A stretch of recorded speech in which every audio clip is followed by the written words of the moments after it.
Mediunidade de efeitos físicos. Vamos lá. De acordo com Allan Kardec, chamam-se manifestações físicas as que traduzem por efeitos sensíveis como ruídos, o movimento e a deslocação de corpos sólidos, ou seja, uma força que atua através dos corpos sólidos e a gente não vê. Essa é a definição de Kardec. No nosso livro Mediunidade, do comandante Edgar Armond, o Armond diz o seguinte: o médium, ele não é o agente, ele não é o produtor do fenômeno em si. Ele apenas fornece o material para que os espíritos façam o trabalho. Então, às vezes as pessoas acham que, antigamente se falava, né, que médium era só os médiuns de efeito físico porque eles tinham uma atuação decisiva na mediunidade, uma atuação ativa, eles participavam do fenômeno, e isso não é verdade, porque a única coisa que o médium faz é doar o material que ele começa a produzir, no caso, o ectoplasma. Essa é a definição que o Armond dá para a mediunidade de efeitos físicos.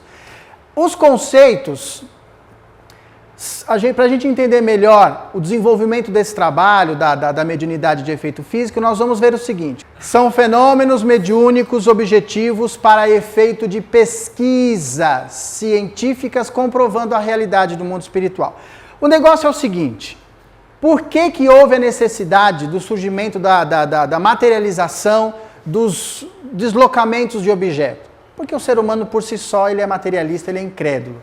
Se a gente olhar o próprio trabalho de Jesus, ele começou fazendo a sua pregação, mas envolvido por essa pregação, o que ele fazia? Ele operava os chamados milagres, que era para chamar a atenção das pessoas. Embora ele estivesse trazendo uma mensagem de alto teor espiritual, as pessoas começaram a notá-lo pelos seus feitos mediúnicos, vamos dizer assim, por aquilo que ele provocava em termos de fenômenos paranormais, se é que podemos dizer isso. Então o que ele fazia? Ele curava leprosos, ele restituía visão aos cegos, enfim, ele ressuscitava lá os ditos mortos, que na verdade de morto não tinha nada, foi constatado como um fenômeno cataléptico, né, o caso de Lázaro. Então o que acontece? Quando Jesus começa a atuar de forma ostensiva, curando pessoas, promovendo a restituição de cegos, fazendo aleijados levantarem e andar, ele chama a atenção para o trabalho que ele estava realizando.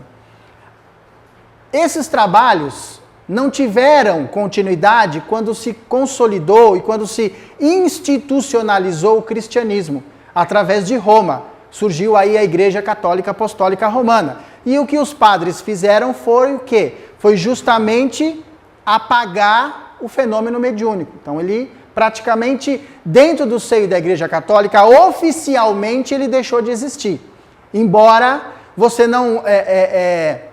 aquilo que o próprio Espírito de Verdade disse a Kardec, né? Não tinha como você impedir os espíritos de se manifestar. Mas a notícia não chegava com tanta facilidade e os padres e a própria igreja, com a Inquisição, mandava caçar aquelas pessoas que eram consideradas como bruxos, né, os médiuns, e eles eram queimados, eles eram torturados, etc. e tal. Abafava-se a mediunidade.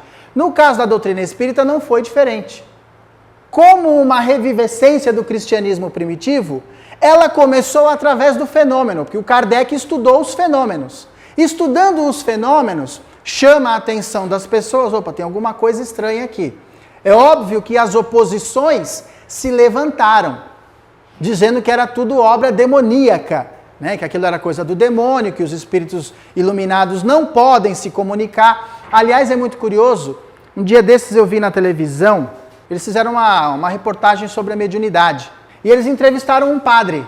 Quem se lembra que o padre falou? Ele confirmou que o fenômeno existe, só que ele falou o seguinte, que na igreja eles não provocam o fenômeno, porque a repórter ainda perguntou para ele, mas vocês falam que os espíritos não podem se comunicar, mas e as aparições de Fátima, por exemplo?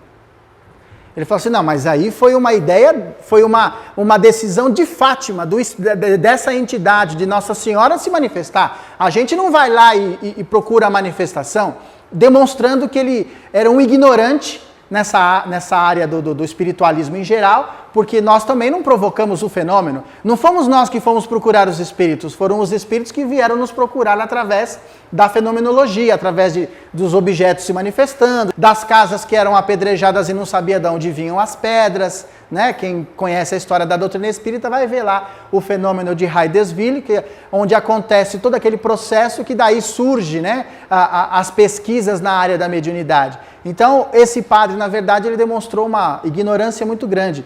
Embora nós também façamos esse trabalho de buscar o contato com os espíritos, mas o nosso intuito é justamente outro, né? Nós não buscamos apenas o fenômeno em si, nós buscamos sempre tirar o ensinamento moral da comunicação mediúnica. O médium, neste tipo de mediunidade, pode participar do fenômeno de uma forma lúcida ou em transe. Aqui, essa foto pequenininha, que mais para frente eu vou mostrar para vocês, foi um dos maiores médiuns de efeito físico que teve aqui no Brasil, chamado Peixotinho. Ele está em transe. Aí os espíritos promoviam a retirada do ectoplasma dele. Então, os médiuns que participavam de forma lúcida, acordados, eram muito raros, porque a maioria caía numa espécie de um transe letárgico ou de um transe sonambúlico, né? É óbvio que existe toda uma manifestação, uma movimentação da espiritualidade, porque às vezes a gente acha que um fenômeno simples que existia na época, às vezes de mover uma mesa, de mover um objeto, achava que aquilo era uma coisa muito fácil de se fazer. Mas isso no mundo espiritual requer muito trabalho. Os espíritos, eles têm que se movimentar, movimentação de fluido, uma série de situações que precisa ser verificada para que esses fenômenos ocorressem. Então não acontecem assim de uma forma tão fácil como as pessoas imaginavam, né? Isso requer uma ação muito grande em conjunto do mundo espiritual através de uma equipe muito grande. Então, nós vamos conhecer aí os fenômenos que nós estudamos um pouco no livro dos médiuns, né? Não profundamente. Dentre eles, nós vamos ver o fenômeno da escrita direta ou pneumatografia. O que era a escrita direta? Quem se lembra? A escrita direta, exatamente. Você pegava um papel e deixava lá, e quando você abria o papel, eles grafavam, eles materializavam a escrita no papel. Então essa é a conhecida escrita direta ou pneumatografia.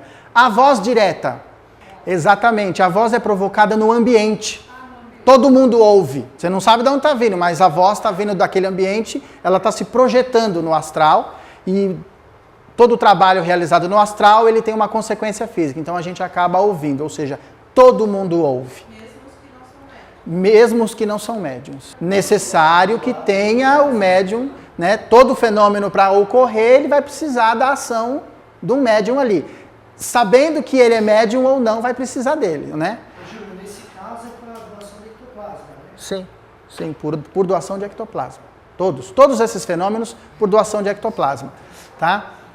Os sons produzidos por espíritos nos ambientes, aqueles estalidos que dava na madeira, quando o Kardec começou a estudar os fenômenos dos raps, né?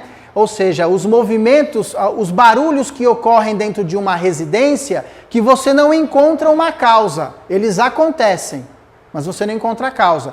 Lembra daquilo que a gente falou, que você está dormindo e você ouve cair os talheres, as louças, e você vai lá na cozinha, está tudo em ordem.